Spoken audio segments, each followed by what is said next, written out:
반갑습니다. 지금부터 제52차 새삼 정전 마음공부 훈증훈련 훈증법회 시간을 시작하겠습니다. 먼저 청정한 본래 마음 찾아가는 입정하겠습니다.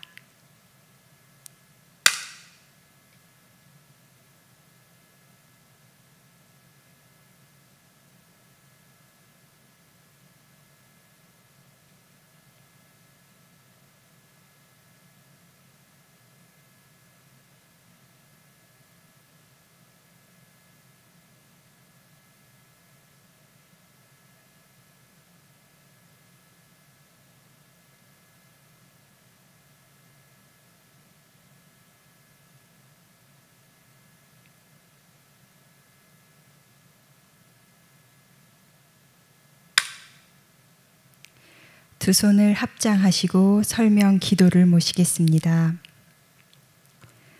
천지 하감지위, 부모 하감지위, 동포 응감지위, 법률 응감지위, 거룩하신 법신불 사은이시여, 제52차 새삼 정전 마음공부 여름 정기 훈증훈련 입선인 일동은 일원상을 채받아서 일원상을 활용하자를 훈련 주제로 하여 8월 13일부터 온라인 훈련을 하게 되었나이다.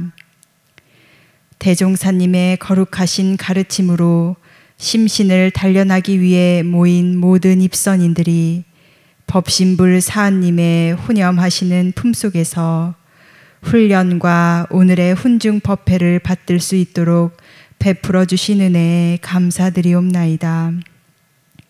일원상을 채받아 일원상을 각자의 삶 속에 활용하기 위해 모인 우리 입선인들이 이 기간을 통해서 일원상의 성품을 깨닫고 일원상의 성품을 길러서 일원상의 인격을 이룩하게 하옵소서. 그리하여 이 땅 위에 진리의 세계를 건설하고 대종사님의 뜻을 구현하는 역군들로 거듭나게 하시옵소서. 나날이 때때로 신분의성으로 일원상을 체득해 나가며 육군을 작용할 때에는 일원상을 활용하여 언제 어느 곳에서나 일원상을 떠나지 않는 공부를 부지런히 하여 일원 대도의 광명이 전 세계에 비치도록까지 경주하겠나이다. 이 시간은 이산 한덕전 서울 교구장님을 모시고 훈증 법회를 진행하게 되었나이다. 모든 배움은 반드시 실천을 통해서 더욱 빛이 나고 거룩한 결실이 있게 되나니 저희들은 오늘 이산 교구장님의 가르침을 마음으로 느끼고 실천으로 나투는 공부인들이 될 것을 다짐하나이다. 저희 모든 입선인들 훈련의 매 시간을 통해서 대종사님의 거룩하신 혼과 경륜을 남김없이 이어받아 이 땅 위에 진리의 뜻이 가득한 낙원 건설에 정성을 다하기로 다짐하오니 이러한 저희들의 각오가 꼭 이루어질 수 있도록 크신 은혜와 위력을 내려주시옵소서. 일심으로 비옵나이다. 훈증 설법 시간 전에 공부 감상담 시간을 먼저 갖도록 하겠습니다. 대산 종사님께서 생사를 넘나드는 경계를 처하셨을 때에도 세 가지 큰 기쁨으로 살았다고 하셨는데요. 첫째는 한국에 태어나 이 회상을 만난 기쁨, 둘째는 대종사님을 만나 영생의 스승으로 모신 기쁨, 그리고 마지막으로 셋째는 전무 출신을 서원하여 일체 생명에게 심신을 바친 기쁨이라고 하셨습니다. 이 기쁜 길을 가겠다는 청년이 있어 오늘 소개하고 싶습니다. 얼마 전 출가 서원을 한 우리 새삶의 간사이자 원남교당 청년 회장인 민수연 청년의 공부 감상담을 청해 듣겠습니다.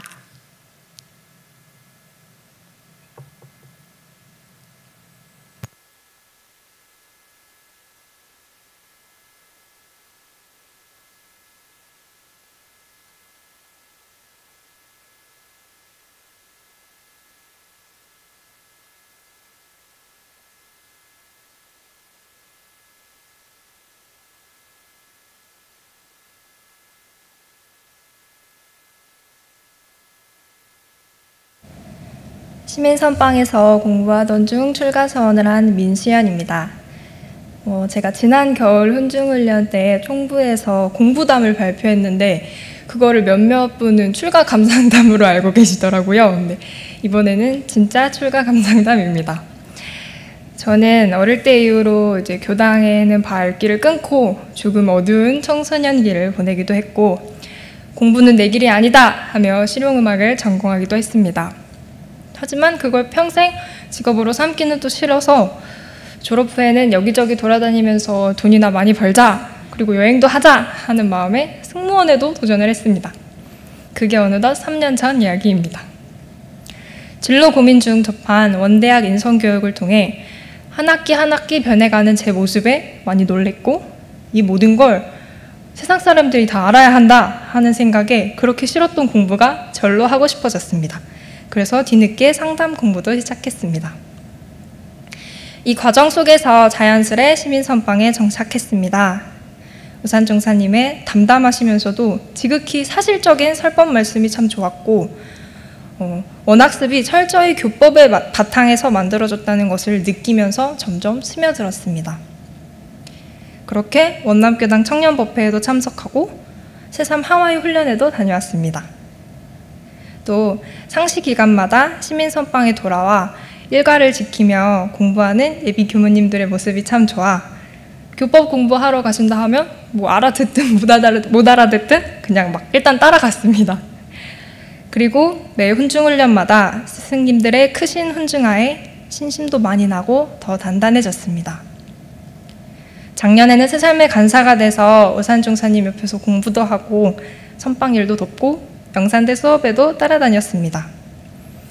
이른 아침부터 밤 늦게까지 이어진 일정 속에서도 단 한순간도 편하게 기대시는 법 없이 그 많은 일들을 처리하시면서 또 틈틈이 수양을 하시는 모습 그리고 학생 한 명 한 명의 마음을 살리시려는 모습 그럼에도 힘든 바가 없다고 하시는 스승님의 모습을 뵙자면 다른 세간 욕심이나 잡념이 저절로 쉬었습니다. 직전 학기에는 영광의 송악중학교 멘토링을 다녔습니다. 한 반을 이끄는 게 되게 부담도 됐지만 아이들이 우리 교법을 스치듯이 듣기만 해도 그 얼마나 소중한 일인지 모른다는 도반의 말씀에 잘 되고 못 되고를 떠나 아이들이 그저 자신의 무한한 가능성을 믿고 원대한 꿈을 꿨으면 하는 그 진심만 전했습니다. 그리고 어느 날 올라오는 길에 문득 내 몸이 정말 지친 게 분명한데 힘들다라는 생각이 들지가 않네. 오히려 마음이 가득 찬 것 같은데 너무 신기하다. 평생 이렇게 살려면 살 수 있을 것 같다. 이런 감상이 있었습니다. 욕심도 참 많고 철도 없던 저였는데 시민선방에 와서 교법으로 공부와 일을 하다 보니 이렇게나 진급을 한 게 너무나 참 다행이고 감사드린다고 우사님께 말씀드리니 그런 보은을 해야 하는데 하셨습니다. 그때 속으로 영산에 가라시는 말씀인가 그런 생각이 들었습니다. 그래서 근데 그 일주일 동안 저 한마디가 계속 이렇게 맴돌아서 그때 보은을 해야 한다고 하셨는데 어떻게 보은을 해야 할까요? 하고 여쭈니까 막 웃으시면서 뭘 어떻게 해요? 사람이 원대한 꿈을 갖고 서원을 갖고 큰 일을 해야지 하셔서 역시 영산에 가라시는 말씀이신가 보다 싶었습니다. 그 후로 최영진 교무님과 이야기를 나누다가 출가를 결심했습니다. 교당을 거부하던 제가 교법을 통해 거듭나고 교화하는 일을 가장 재미로 알아 이제는 원불교 교법을 온 세상에 알리겠다는 마음을 먹게 된 게 사실 아직도 얼떨떨합니다. 이 모든 일이 교법과 인연을 맺어주시고 아무리 방황하더라도 믿고 기다려주신 부모님이 계셨기에 그리고 넘어지면 일으켜주며 한 마음으로 나아가는 도반들이 있었기에 그리고 무엇보다도 가장 크고 밝고 바른 길로 인도해 주시는 스승님을 만났기에 가능한 일이었다는 걸 느낄 때마다 감사하고 또 감사합니다. 그래서 그렇게 이제는 보은의 길을 가야겠습니다. 마음을 낳게 한 교법을 가르쳐 주신 스승님과 마음의 고향을 잊지 않고 대종사님 법 따라 공을 위해 살겠습니다. 제가 특출난 재주는 없어도 스승님께서 하라시는 대로 하면 된다는 그 믿음 하나는 있습니다. 앞으로도 그저 가르쳐 주시는 대로 하라시는 대로 따르며 살겠습니다. 감사합니다.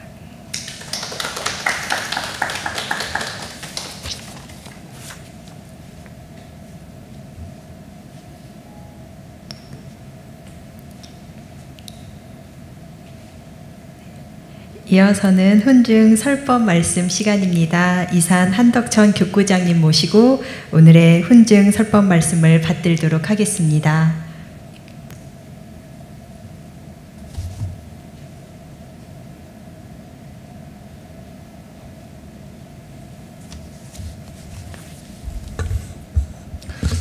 반갑습니다. 민수연 교우의 출가담을 내가 개인적으로 한번 듣고 싶어서 언제나 들을까 했는데 오늘 이렇게 듣게 돼서 너무 기쁩니다. 우리 속담에 이제 호랑이에 물려가도 정신만 차리면 산다 이제 그런 말이 있잖아요. 종교 역사가 대면을 중심으로 역사가 만들어졌고 원불교가 그동안 105년까지 그렇게 왔는데 어느 날 코로나로 인해서 그 모든 것이 중지되고 교화를 어떻게 할 것인가 생각하니까 그야말로 멘붕이 오는 같은 느낌이었는데, 네, 새 삶애가 51회까지는 대면 중심으로 하고 52회 이제 처음으로 이렇게 비대면으로 온라인 훈련을 하게 되잖아요. 그래서 이 정기 훈련이 새로운 시도지만은 이것이 또한 앞으로 새로운 시대를 열어가는데 첫걸음이 되지 않을까 그런 생각이 들어서 기대를 하면서 도전하는 사람에게 위기는 분명 기회가 된다는 확신을 가지고 이 새삼의 훈련을 바라봅니다. 훈련 주제가 이제 평소 제가 좋아하는 어휘로 이렇게 되어 있어서 그래서 사실은 설교 부탁을 제가 응하게 되었습니다. 더 다른 제 비관 전혀 관심 없는 주제였으면 되게 어려운데 이제 응했는데 그 이론상을 채받아서 이론상을 활용하자. 저는 오늘 이제 이 채받는 것보다는 활용적인 측면에서 같이 연마하는 그런 시간을 갖고자 합니다. 이론상을 채받아 활용하는 삶의 가장 첫 번째는 뭘까? 자, 그런 생각을 한번 해본 여러분들은 모르겠어요. 저는 그렇게 생각합니다. 이론상을 채받아 활용하는 사람은 하나로 살아가는 사람이다. 저는 그렇게 생각을 해요. 이원상의 진리를 각하면은 시방삼계가 다오가의 소유인 줄 알며 우주 만물의 이름은 각각 다르나 둘이 아닌 줄 알고 또한 재벌조사 법무증생은 성품인 줄 알며 이렇게 이론상 법에 되어 있듯이 이론상을 각하면 즉 이론상을 채받게 되면은 결국은 하나로 살아가는 삶이 되지 않을까 저는 그런 생각을 하면서 정말 이 사람이 이론상을 채받은 사람이냐 아니냐는 그 사람의 삶의 가치관이 하나로 되어 있느냐 그렇게 저는 판단을 하고 싶습니다. 코로나를 겪으면서 진리는 하나, 세계도 하나, 인류는 한 가족, 세상은 한 일터, 개척하자 하나의 세계. 이 대산종사의 개송이 굉장히 깊게 이렇게 되새겨지면서 새로운 삶을 열어가는 길잡이가 아닐까 그런 생각을 해봤습니다. 지금 세계의 수많은 사람들이 서로 연대해야 살아간다는 이야기를 하잖아요. 모든 것들이 서로 다 연결되어 있다고 하는데 여기뿐만 아니라 우리가 그 속에는 없어서는 살 수 없는 관계까지를 깨달을 때 비로소 인류에게 희망이 있고 거기에 평화가 있지 않을까 그런 생각을 해보는데 제가 며칠 전에 그 흥미로운 신문 기사를 하나 봤어요. 제목이 개신교 장례 예배에서 반야심경 읊어 이런 큰 타이틀이었어요.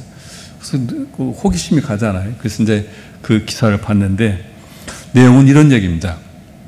이제 길회성 교수가 있는데 이 사람은 종교학과 철학을 공부하고 있고 저는 아마 목사 자격증까지 가진 분으로 알고 있어요. 이분 지인이 이제 그 지인의 모친이 열반을 하셔서 그 지인은 크리스천인데 그 지인이 그 추도 장례 미사 예배를 좀 해달라, 추도사를 해달라 부탁을 받았다고 합니다. 본인은 기독교인이고 분명 그 지인으로 인해서 모든 기독교 크리스찬들이 올 텐데 거기에 고인은 불자였고 어떤 얘기를 해야 할 것인가 많이 고심을 하다가 한글로 된 반야심경 여러분을 복사해가지고 장례예배에 갔더니 수십 명의 교인들이 참여했고 모두 개신교 신자였다. 길교 선자 추모사에 그렇게 얘기를 했다고 합니다. 고인은 평소 사랑을 많이 베푸셨는데 반야심경에 말하는 공은 바로 우리 기독교의 사랑과 같습니다. 다르지 않습니다. 그렇게 서두를 꺼내면서 추모객들에게 반야심경을 날아주고 한글로 된 반야심경을 본인이 먼저 읊었다고 합니다. 관자세 보살이 깊은 반야바람 일다 행할 때, 그러니까 추모객들이 전부 따라서 같이 했고 길교수는 처음에는 자기가 이제 시도를 했지만은 어떤 반발이 있을까 염려돼서 걱정을 했는데 갈수록 대중이 따라하는 목소리가 우렁차지고 마지막 아지아지 할 때는 이분 표현대로 말하면은 쩌렁쩌렁했다. 그렇게 기사에 썼더라고요. 장례 예배가 끝난 뒤에 추모객들이 와서 덕분에 큰 은혜를 받았습니다. 감사합니다. 다들 그렇게 인사를 하고 갔더라. 어떻게 이런 일이 가능할까? 종교가 형용사가 되면 이런 일은 얼마든지 가능하다. 그렇게 이제 글을 썼어요. 우리가 이제 형용사라고 하는 것은 알다시피 명사의 모양과 색깔과 성질과 크기 등을 자세히 설명하고 꾸며주는 말이 이제 형용사인데, 진리라고 하는 것은 시대와 문화와 깨달은 사람에 따라서 각각 다르게 문화에 따라서 표현될 뿐이지 진리는 하나이지 않는가. 만일 절대 진리가 서로 각각 다르다고 하면 그걸 절대 진리라고 할 수 없는 것이 아닐까. 길교수는 그런 얘기를 합니다. 종교가 명사가 되면은 네 편을 나누고 모든 것을 서로 차별화를 시켜서 서로 배척을 하게 된다. 그런데 자비로운 불교 신자가 탐욕스러운 목사보다는 낫고, 그리고 겸손하고 사랑을 실천하는 크리스찬이 탐욕스러운 주지 스님보다는 더 낫지 않느냐. 자, 그렇게 얘기를 하면서 종교는 형용사가 되어야 한다. 명사가 아니라 형용사가 되어야 한다. 이렇게 얘기를 하면서 예수를 닮은 불자, 그리고 부처를 닮은 크리스천, 상상만 해도 좋지 않느냐. 얼마나 좋느냐. 이렇게 기사를 썼어요. 과연 이것이 일반적으로 가능할 것인가? 그런데 이 진리는 하나라고 하는 이야기를 우리 대종경에서 대종사님께서 확연히 드러내준 하나의 예화가 있죠. 조성광 선진 이야기를 아마 들으셨을 것입니다. 이분은 젊은 시절에 동학운동에 가담해서 동학운동을 했습니다. 결국 동학이 실패로 끝나고 낙담하고 그 다음에 스스로 한의학을 익혀가지고 야신이라는 별명까지 얻을 정도로 한의학을 능통을 했습니다. 굉장히 돈도 많이 벌고, 그래서 이 사람은 돈을 벌어서 몰래 독립운동 자금을 대기도 했습니다. 그럼에도 불구하고 앞날이 보이지 않고 희망이 없으니까 개신교에 귀의해서, 그래서 구봉교회라는 교회를 단독으로 짓고 장로까지 된 분입니다. 오직 기독교의 가르침에서 메시아를 통해서 이 나라의 희망을, 자신의 희망을 찾고자 했던 사람입니다. 어느 날 친구 송찬호가 대종사님을 소개하기를 이 세상에 새로 오신 생불이라고 소개를 하면서 꼭 한번 뵙기를 청하자 몇 번 망설이다가 대종사님을 만나게 되었습니다. 대종사님을 만나서 요즘 말로 배틀을 제안을 합니다. 자신의 질문에 대종사님이 답변을 못 하면은 대종사님이 당신이 믿는 종교를 신앙하고, 대종사님이 질문에 답변을 못 하면 제가 대종사님이 제자가 되겠습니다. 이렇게 배틀을 제안을 해서 대종사님께서 그러자고 답을 하셨다고 합니다. 그리고 대종사님께서 먼저 질문을 던지죠. 그대가 여러 해 동안 하나님을 믿었다 하니 하나님이 어디 계시던가? 첫 질문이죠. 그러니까 이 조승광 선진이 하나님은 전지전능하시고 무소부재하사 계시지 아니한 곳이 없다 하나이다. 이게 교과서적인 대답이잖아요. 이게 대종사님 그 얘기를 듣고 다시 질문하죠. 그러면 그대가 늘 하나님을 배웠고 말씀도 듣고 가르침도 받았는가? 송광이 사르기를 아직까지는 배운 일도 없사옵고 말하여 본 적도 없나이다. 그렇게 답을 하죠. 이때 대종사님 또 회심의 질문 하나를 또 던지시죠. 그러면 그대가 아직 예수의 심통제자는 못되지 아니하였는가 하고 조승광의 그 자존심을 탁 치시는 것이죠. 송광이 어떻게 하면 하나님을 배울 수 있고 가르침을 받을 수 있겠나이까 하고 이제 자기가 대종사님께 질문의 정답을 못했다는 것을 수긍하고 이렇게 다시 질문을 드리는 것이죠. 대종사 말씀하시기를 그대가 공부를 잘하여 예수의 심통체자만 되면 그리할 수 있나니라 이렇게 답을 하시죠. 그렇게 대종사님과 첫 만남이 끝나고 이분은 기독교 장로로서 열심히 예배를 보고 그리고 또 간간히 대종사님을 뵙고 문답하기를 1년의 시간을 보냈습니다. 그러는 사이에 그 집에 한약방이 불이 나서 완전 전소된 일이 생겼습니다. 저 같다면 하나님을 믿으면서 사교하고 가까이에서 하나님께서 벌 줬다고 할지 모르겠는데 이분은 이제 내가 정리할 때가 됐다 생각하고 대종사님을 찾아뵙게 됩니다. 저를 제가 귀의하고 싶은데 한편으로는 변절가사와 양심의 자극이 되나이다 하면서 대종사님 제자가 되겠다는 뜻을 밝히긴 했는데 양심의 그 거리낌을 얘기를 하죠. 이때 대종사님께서 예수교에서도 예수의 심통제자만 되면 나의 하나님을 알게 될 것이요 나에게서 나의 심통제자만 되면 예수의 한일을 알게 되리라. 그러므로 모르는 사람은 저교 이교의 간격을 두어 마음에 변절한 것 같이 생각하고 교회 사이에 서로 적대시하는 일도 있지만은 참으로 아는 사람은 때와 곳을 따라서 이름만 다를 뿐이요 다 한 집안으로 알게 되나니 그대의 가고 오는 것은 오직 그대 자신이 알아서 하라. 그렇게 얘기를 하시죠.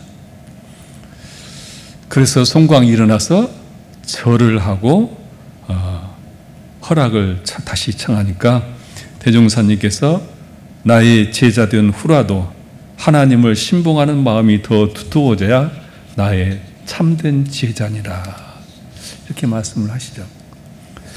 저는 시대가 탈종교 시대라고 얘기를 하는데 저는 탈종교 시대에 가장 수월성을 가지고 있는 종교가 원불교라 생각이 들어갑니다.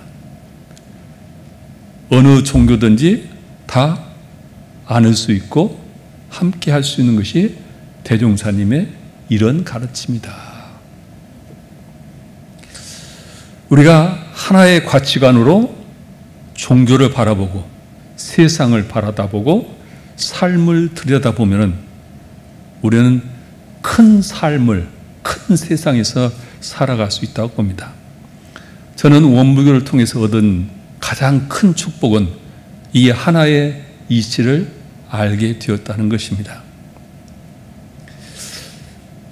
이 가르침을 통해서 세상을 보는 눈이 달라졌고 그리고 늘 좁은 세상을 보던 저에게 넓은 세상을 보게 돼서 고인이 되었습니다만 정말 세상은 넓고 할 일이 많다고 하는 사실을 제 스스로 터득하게 되는 이런 큰 은혜를 저는 원불교를 통해서 얻게 되었습니다. 우리 수연교가 출가를 하면서 아마 이런 큰 세상을 보고 큰 살림을 하고자 하는 뜻도 그 속에 있지 않을까, 그런 생각이 들어갑니다. 원불교인을 만난 가장 큰 축복, 진리가 하나임을 알고 세상이 한 일터임을 알고 인류가 한 가족임을 아는 이 가르침은 단순히 원불교만의 가르침이 아니라 인류의 희망의 메시지가 여기에 있다. 우리가 해야 할 일은 이 가르침을 세상에 나누어서 세상에 희망을 전하는 것이 아닐까, 그런 생각을 합니다. 다음으로 이론상을 채보다 활용하는 두 번째 삶은 감사 보호의 삶이다 생각이 들어갑니다. 하루한 신문에서 이제 창간 25주년을 맞이해서 특별 좌담을 하면서 저에게 질문이 하나가 왔어요.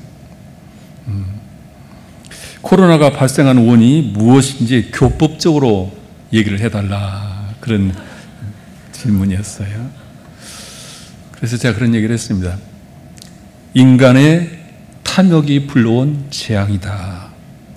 인간의 탐욕이 자연 환경을 파괴한 과보가 지금 나타나고 있다.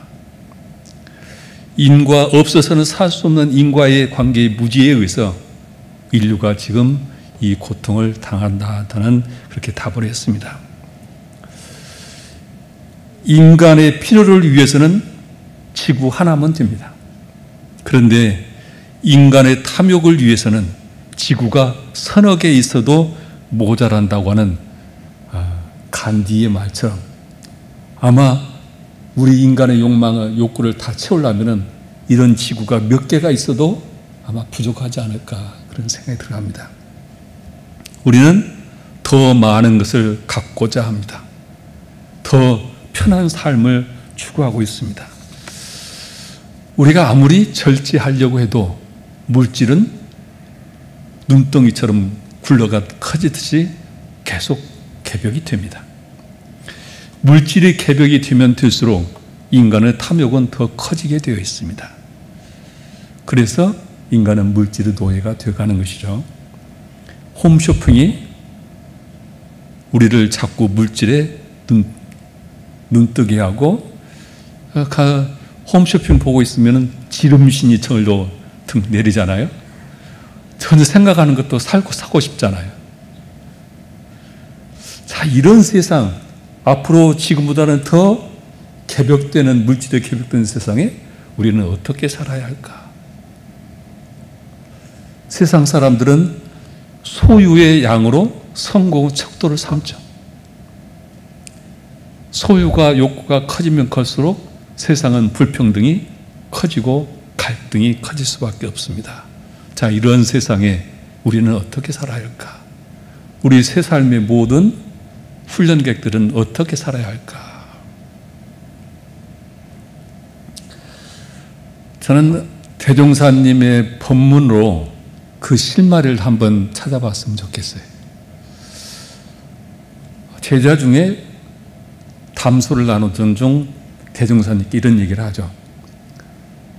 전주 1위간에 경편철도가 생겼는데 그 경편철도는 전라도 부호들이 돈을 투자를 내서 철도를 놨고 그 사람들은 돈을 내지 않고 무료로 사용하고 있는 것을 부러워하는 이야기를 하죠. 대종사님 그 제자에게 말씀하시기를 그대는 참 가난하도다. 아직 그 차 하나를 그대의 소유로 삼지 못하였는가, 그렇게 얘기를 합니다.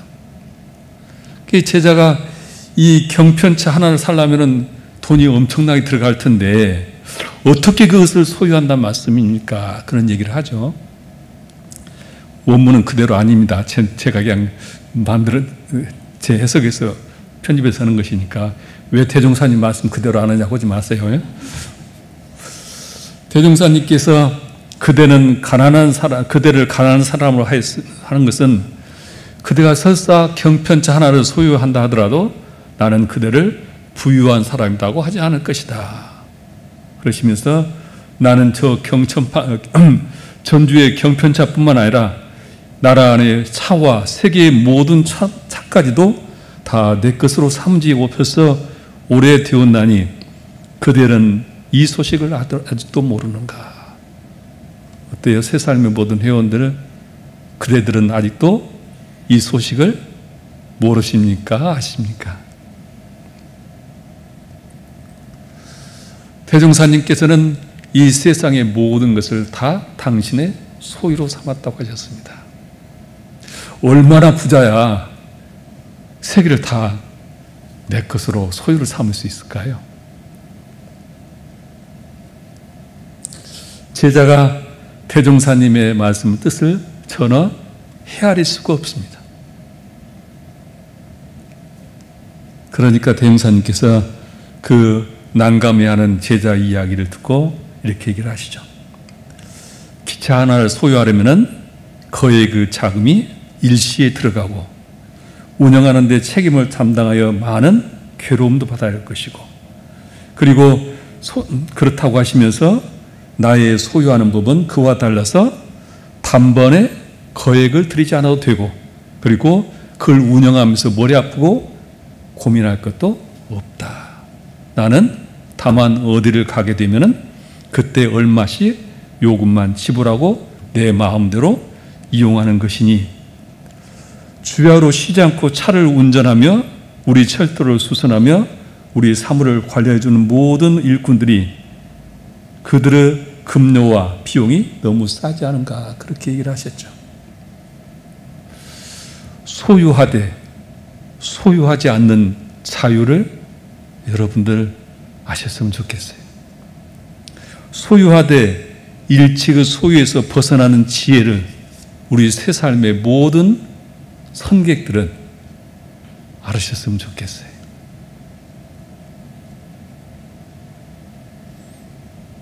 세상의 모든 것들은 이와 같이 소유할 수 있다면 우리는 큰 본가의 살림을 하는 것이죠. 소유의 양으로 성공의 척도를 삼는 인류에게 구원의 복음이 아닐까 생각이 들어갑니다. 이런 큰 마음으로 큰 세상을 살아간다고 할 때 얼마나 우리는 자유로울 수 있을까? 더 해맥이라는 책이 요즘 베스트셀러가 되어 있다고 합니다. 저도 이제 저자에게 이 책을 선물을 받았는데, 세계 최대 출판 그룹 펭귄 랜덤 하우스에서 선출간을 이 책을 했다고 합니다. 무려 20여 국에 판권을 수출하고 강의를 하고 다니는 있습니다. 저자 이 서유는 사주와 관상에 능통했던 할머니를 통해서 운명학을 배웠고, 그리고 주역과 명리학, 자미두수, 점성학 등 동서양의 운명학에 관련된 것을 빠짐없이 읽힌 후에 10만 건의 사례를 과학적으로 분석해서 이 책을 썼다고 합니다.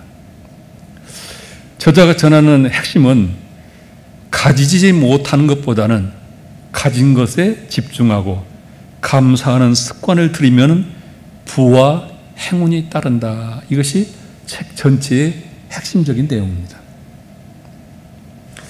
진짜 부자에게 돈이란 오늘을 마음껏 즐기게 해주는 수단이자 하루지만은, 가짜 부자들에게는 돈이라고 하는 것은 목표이자 그것이 주인이 되고 그 돈을 지키고자 자신의 삶을 희생한다, 이렇게 이야기하고 있습니다. 물질의 개벽으로 탐욕이 더 치상해질 앞으로의 세상에 대종사님의 경편차 본문이나 더 해빈 같은 이야기들은 시방삼계를 오가로 살아가는 모든 각계 다른 사람들의 공통적인 비법이 아닐까, 그런 생각이 들어갑니다. 시방삼계를 다 오가의 소유로 삼게 되면은 저절로 감사심이 우러나올 수밖에 없죠. 시방삼계가 다 없어서는 살 수 없는 은혜의 관계로 다 되어 있다는 것을 알기 때문에 내가 감사하려고 하지 않아도 감사할 수밖에 없는 삶이죠. 그래서 대산종사께서는 은의 핵을 소유하시어 우리에게 전해주는 대종사님의 말씀을 하시면서 은의 핵을 발견하고 은의 핵을 세상에 전해야 한다는 말씀을 하고 있는 것이죠. 사은은 우주 만유의 근원이며 사은은 없어서는 살 수 없는 은혜라는 깨우침을 대종사님께서 주셨습니다. 나의 생존의 경이로움과 그리고 여기 이 순간 끊임없이 생성하는 생존에 대한 우리가 매일매일 감사의 노래가 부를 수 있다는 것이 얼마나 큰 축복이고 행복인가. 아마 우리 수연교가 이 기쁨을 찾고자 이 길을 가고자 하는 것이 아닐까. 자, 이런 없어서는 살 수 없는 그 하루하루 생명의 신비로움을 우리가 자각하고 살 때 저절로 감사할 수밖에 없고, 감사하는 그 속에 우리는 행복한 삶을 살 수 있고, 세상이 말하는 행복이 그 속에 있고, 그 속에 인류가 물질의 노예로부터, 소유의 욕구로부터 해방이 되어서 진정으로 삶을 즐기고 사는 길이 여기에 있다고 봅니다. 다음으로 이런 상을 채받아 활용하는 세 번째는 일과로 등락하는 삶이다 생각을 합니다. 대종사님께서 원기 12년에 수양연구요론을 만드시죠. 그것이 불조요경이 나오기 전까지 원불교 기본 교서입니다. 최초의 원불교 활자 교서죠. 이 책을 대종사님께서 이제 만드실 때 그 서문을 제자들이 여러 사람에게 쓰라고 하셨다고 합니다. 그런데 대종사님께서 그 서문들을 다 읽어보시고 만족을 못하시고 당신 직접 쓰셨어요. 그 서문을 뭐라고 쓰셨냐면은 인생의 목적은 수양에 있고 수양의 목적은 연구에 있고 연구의 목적은 회복을 구하는 데 있다 그러셨어요. 결국 우리 인생의 목적은 회복을 구하는 데 있는 것이죠. 근데 그 회복은 우리 세상에서는 뭐 행복이라도 할 수 있을지 모르지만 그 회복은 부처님께 빈다고 하나님께 빈다고 이루어지는 것이 아니라 수양과 연구를 통해서 얻어진다는 말씀이에요. 대종사님께서 사막수행으로 수행의 강령을 정하시면서 모든 종교의 교주도 이를 통합 활용하여 광대하고 원만한 종교의 신자가 되자는 것이다 이렇게 말씀을 하셨죠. 앞서 하나로 사는 삶, 그리고 우주를 본가로 삼고 감사 복원하는 삶, 그리고 여기에 우리가 수행을 통해서 회복을 직접 구하는 이 길이 광대하고 원만한 종교 신자의 길이다 이런 말씀인데, 저는 한때 이런 고민을 했습니다. 저는 우리 수연교 같이 그렇게 고상한 출가 동기를 가지고 있지 않습니다. 저는 단순하게 나는 도인이 되어야겠다, 도사가 되겠다고 꿈을 걷고 출가를 했습니다. 불교에서는 안거를 통해서 수많은 스님들이 용맹정진을 하죠. 도를 깨닫기 위해서. 또 우리 이웃종교에서는 금식 기도를 하면서 계시를 받고자 열심히 수행을 하고 있습니다. 근데 제가 들어간 총부는 좌선을 아침에 한다고는 하지만은 가보면 전부 꾸벅꾸벅 졸고 있어. 저렇게 해서 어떻게 도를 깨질까? 낮에는 보니까 학교 공부하고, 저희 때는 이제 학교 공부보다는 일이 많았어요. 하루 낮에 일들도 많았어요. 저녁에는 이제 각자 좀 공부하다가 연불하고 하루 자거든요. 이렇게 해가지고 어떻게 도인이 될까? 정말 도인이 될 수 있을까? 원불교 도인상은 무엇일까? 여러분들은 원불교 도인은 어떤 모습이라고 생각이 들어요?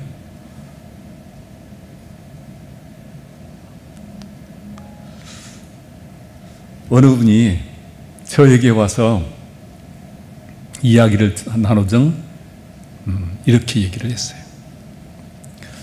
천주교 수녀님과 신부님들을 보면은 뭔가 깊이 기도하고 묵상하고 그리고 독신으로 살아가는 삶에 사람은 신비감을 느끼게 하는 신비감의 이미지를 준다. 개신교 목사님들은 열심히 찬양하고 찬송하고 선교 활동에 아주 열심히 하는 모습을 통해서 그 하나님의 말씀을 전하고자 하는 열정적인 그런 성직자의 상을 느껴지고, 스님들은 계행을 청정히 하고 깨달음을 통해서 용맹정진하는 그런 깨달음과 청정함을 느끼게 하는, 그래서 경외심을 느끼게 하는 것은 스님들이다. 원불교 교문은 우리 이영진 교무가 이게 유일한 교문가요? 그러죠. 여러분들은 교무를 보면서 어떤 원불교 교무하면은 어떤 인상을 가지고 있어요? 우리 회복 교무는 어떤 교무 인상을 가지고 있어요?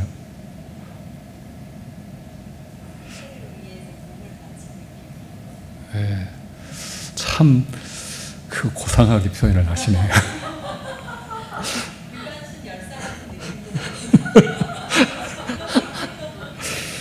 그 교도님은 저한테 그런 얘기를 해요. 원불교 교무님들은 참 일을 잘하는 똑순이 같은 이미지를 가지고 있다. 그래서 원불교 교무님은 팔방미인 같다 그래요. 우리 가끔 가다 보면은 교무님들은 너무 잘하는 것이 많아서 저 능력이 없어서 저는 정신 못합니다, 그런 사람이 갖고 있거든요. 원불교는 교무가 기본적으로 일과 이치에 걸림이 없는 그런 이사무의 도인을 지향하기 때문에 원불교 교무는 일에도 밝아야 하죠. 이치에도 밝아야 되면 일에도 밝아야 하니까 그 말이 틀린 말은 아닌데, 근데 그분은 그런 모습이, 똑순이라는 모습이 긍정적인 것보다는 부정적인 면으로 저한테 얘기를 한 거예요. 우리는 일 잘하는 교무보다는 교법에 늘 정진하고 교법의 느낌이 향기가 나는 그런 교무를 원합니다. 이 똑순이가 원불교 교법을 체득한 체화된 삶의 모습으로 우리가 표현을 해도 될까요? 사회적으로 원불교 교무가 똑순이라고 하는 하나의 이미지로 형성이 되는 것이 바람직일까? 여주교 어때요?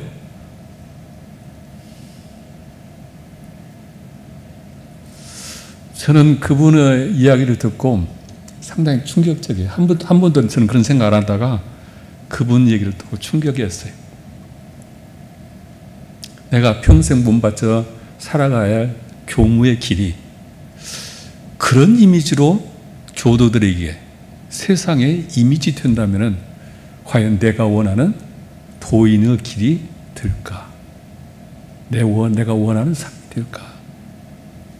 그렇게 많은 시간을 제가 고민을 하고 고민을 했던 그런 시간들이 있었습니다. 그러다가 이제 대산 종사님의 이제 그 법문 1집을 공부하다가 예도를 봤는데 그날은 유독 저에게 우리가 꽂힌다고 그러죠. 상시용영 주의상이 딱 꽂혔어요. 그 상시용영을 쭉 설명을 하시고 마지막에 이 법은 대종사께서 평생을 통해서 하신 공부길이요 영생의 공부 표준이시며 누구나 스스로 성불하여 영겁에 불퇴전이 되도록 하신 법이다. 이 말에, 이 법문 말씀에 제가 딱 마음이 꽂혔고 계속 그 법문에 마음이 머물고 그랬습니다.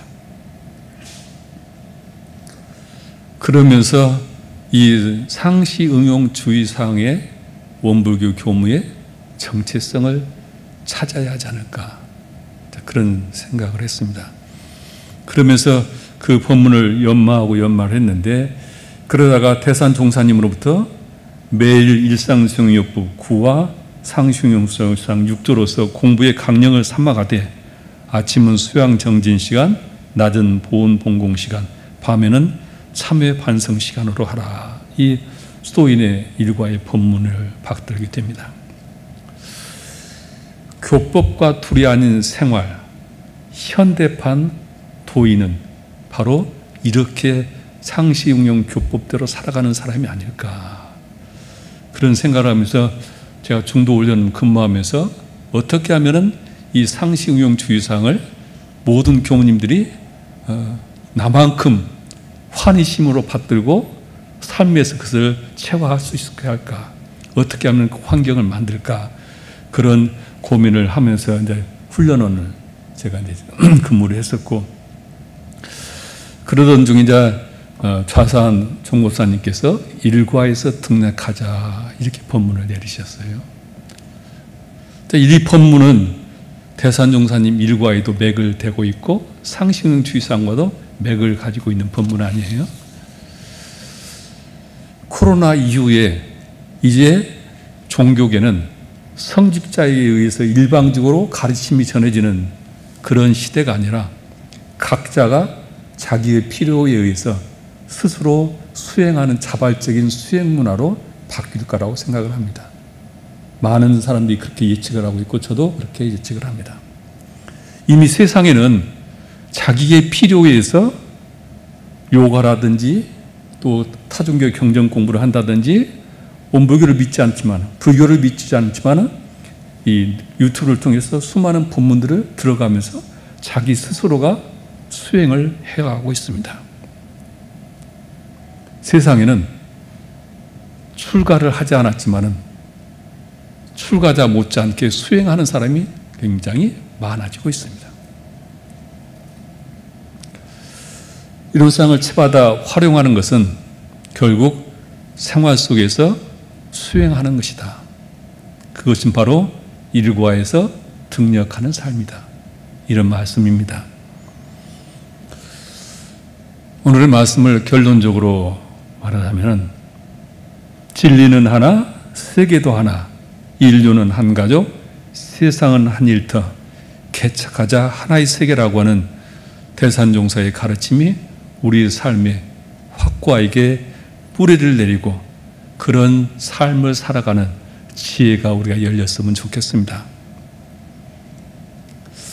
이런 상을 채받아 우리가 살아가는 삶은 하나로 살아가게 될 것이고 무료로부터 자유를 얻고 그리고 그 속에서 모든 것들은 없어서는 살 수 없는 관계라는 것을 깨닫고 감사 생활하게 되고 그리고 생활 속에서 등력해서 원만고족하고 지공무사한 활불이 될 거라고 생각이 들어가면서 오늘 저희 말씀을 같이 설명기도를 통해서 마무리하겠습니다. 합장하시겠습니다. 거룩하신 법신불 사은이시여 감사합니다. 저희 모두는 대종사님의 가르침으로 새 삶을 살고자 새 삶을 조직하고 그 속에서 정진하는 사람들입니다. 이러한 길을 갈 수 있도록 해주심에 참으로 감사합니다. 법신불 사은이시여 코로나19로 저희들을 대면하지 못하고 이렇게 온라인으로 훈련을 하지만은 마음은 늘 하나로 연하고 있다고 생각됩니다. 오늘 저희들은 이론상을 채받아 활용하는 삶을 살고자 그 염원으로 법회를 보게 됩니다. 저희들 하나로 살아감이 저희들의 삶이 되기를 원하옵니다. 하나로 큰 세상을 바라보고 세상은 넓고 할 일이 많다는 것을 깨닫고 늘 세상에 큰 삶으로 인류와 연대하고 인류의 평화의 길을 열어가는 주인공이 되기를 원하옵니다. 또한 법신부 사은이시여 저희들은 시방 일가의 삶의 지혜를 원부교를 통해서 알았습니다. 없어서는 살 수 없는 은혜로 살아감을 깨우쳐 주심에 감사드리며 세상의 모든 것들을 나의 소유 삼고로 살아갈 수 있는, 그래서 나의 생존의 경이로움과 지금 여기 끊임없이 생성하는 생존에 대해서 매일 감사의 노래를 부를 수 있게 하여 주시니 감사합니다. 또한 인생의 목적은 수행에 있고 수행의 목적은 연구에 있으며 연구의 목적은 회복을 구하는 있다는 그 가르침을 받들게 되었습니다. 그 길은 일과에서 등력하는 길이라는 것을 알기에 저희들은 오늘 또 진리는 하나, 세계도 하나, 인류는 한 가족, 세상은 한 일터 개척하자 하나의 세계, 이 세계의 이로운 상을 채받아 활용하는 활불이 되기를 또한 바로나오니 늘 이 마음으로 저희들 살아갈 수 있게 하여 주시옵소서. 저희들 마음 모아 일심으로 비옵나이다. 자, 여기까지 설교를 하겠습니다. 바로 뭐 질문을 받는가요? 교구장님이 굉장히 바쁜 일정 중에서 시간을 내주셨습니다. 귀한 시간인 만큼 질문하고 싶은 청년이 있으면 잠시 이제 질문을 받는 시간을 갖도록 하겠습니다. 카메라 촬영을 위해서 질문할 청년을 이 앞으로 모시고 질문을 하도록 하겠습니다. 네, 지금 서로 먼저 하겠다고 하는데 감사합니다. 설법 말씀 너무 잘 받들었고요. 제가 오늘 이사님 뵈러 간다고 말씀드리니까 꼭 질문하고 싶은 게 있다고 하나 받아왔는데요. 그 이론상을 채받아서 이론상을 활용하는 공부를 그러니까 실생활에서 실천을 하고 싶은데 이제 직장 생활을 하다 보면은 이렇게 자꾸 미워 보이는 어떤 사람이 있는데요. 그래서 그 사람을 자꾸 미워하면서 또 그렇게 하면 안 될 것 같아가지고 참다 보니까 한참 시간이 지난 후에는 그 사람이 너무 미워서 더 이상 못 보겠다, 이렇게 마음이 폭발할 것 같다, 그런 이제 마음까지도 가게 되었는데, 이게 이론상을 채받아서 이론상을 활용하는 공부는 아닌 것 같은데, 그렇게 이렇게 직장에서 자꾸 미워 보이는 사람을 대할 때 어떻게 마음을 이렇게 써야 할지 네, 그거를 한번 여쭤보고 싶습니다. 굉장히 어려운 질문이네요. 네. 자, 우리는 살아가면서 세상 사람들이 전부 나와 같지 않죠.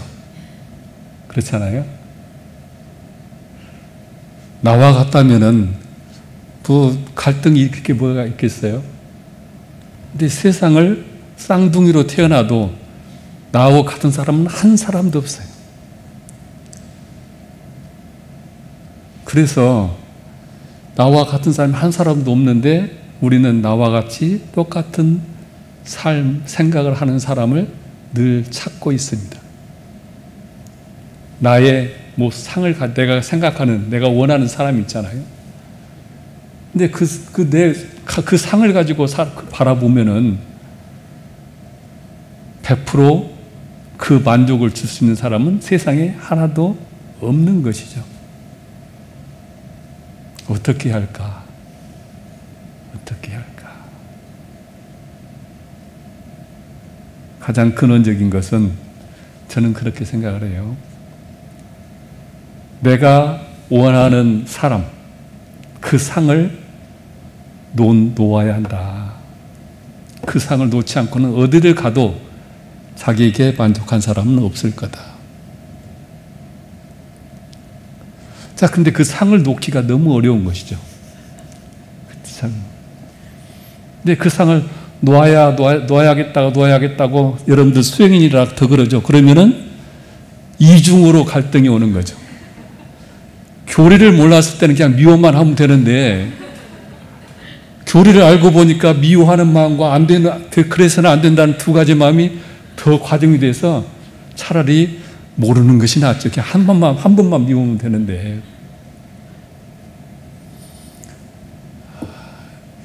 그래서 이제 아까 말씀드린데 인생의 목적은 수양에 있다는 말씀을 아까 드렸는데, 수양이라고 하는 것은 내가 가지고 있는 모든 상을 내려놓는 가장 중요한 수행의 방법이죠. 근데 그 수행의 방법 중에서 내가 마음속에 우러날 그 미운 마음이 우러날 때 24시간 그 사람 미운 건 아닐 거 아니에요. 우러날 때 멈추어서 일어나는 마음을 알아차리고 바라보는 것을 먼저 해야 한다.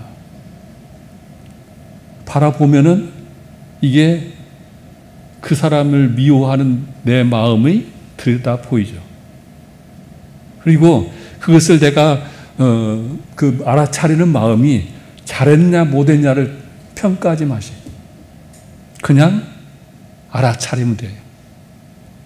아, 내 마음에 저 상사를 지금 미워하는 마음이 올라오고 있구나. 올라오고 있구나.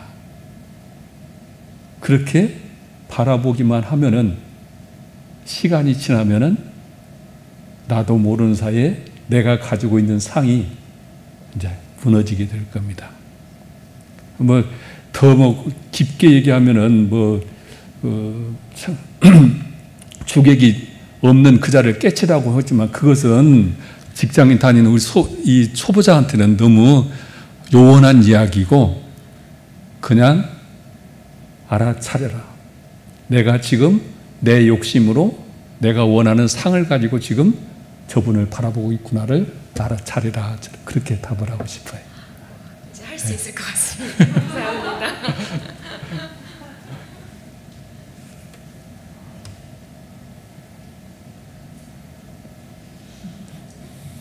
네. 저는 원남교당 청년회 서울시민선방 새살매에 다니고 있는 김덕선이라고 합니다. 네. 질문 내용이 앞이랑 조금은 겹칠 수도 있는데 네. 이런 쌍을 채받아서 이런 쌍을 회복하자는 것이 조금은 어렵게 느껴질 수 있으신 분도 있을 것 같아요. 네. 그래서 실생활에서의 실례를 들어서 말씀해 주시면 이해하고 실천하는 데 도움이 될 것 같습니다. 네. 우리 새살매 청년들은 질문들을 너무 어렵게 질문하셔.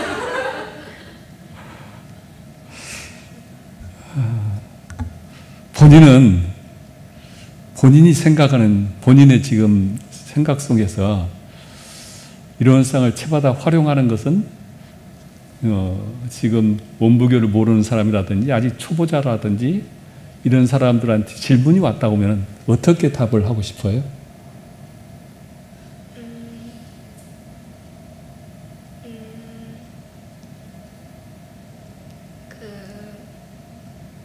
마음에 원래 마음이라는 게 있는데 이것을 잃어버리지 않고 경계가 왔을 때 멈추고 살피고 돌려서 원래 마음을 회복해서 살아가는 게 거라고 이렇게 설명을 해줄 것 같아요. 네, 박수 좀 치죠.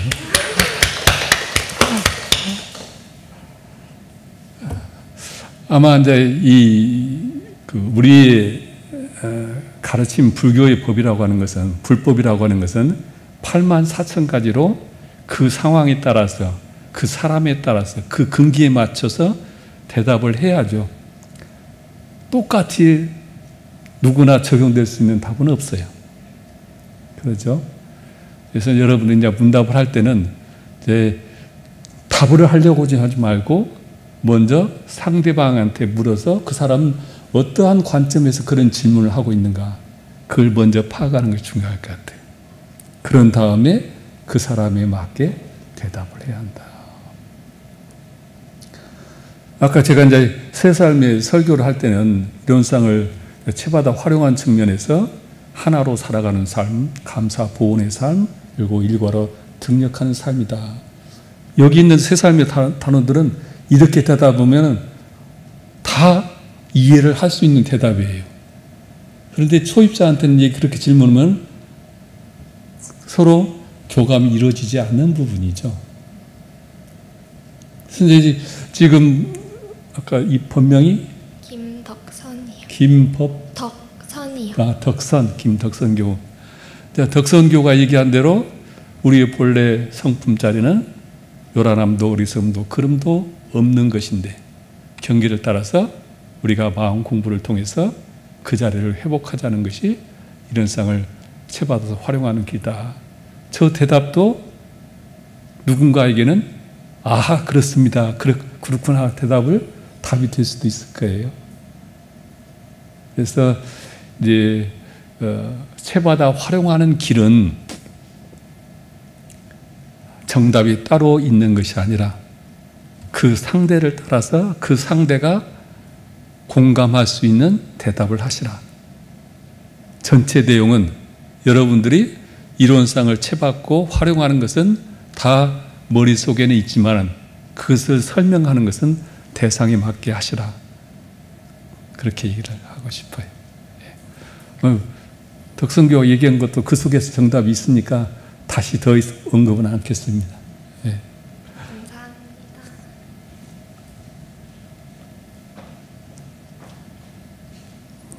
더 질문하실 분 있으세요? 질문할 청년님. 그 질문 이렇게 어렵고 고상한 거 하지 말고 그냥 평범한 거 있으면 하세요. 이제 그 어려운 질문들은 우사님께 하시고.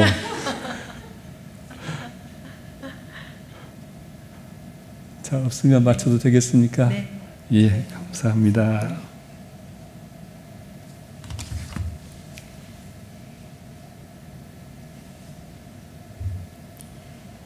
이산 교구장님의 설법 말씀과 또 문답 감정까지 마음에 새기면서 묵상으로 심고를 모시도록 하겠습니다.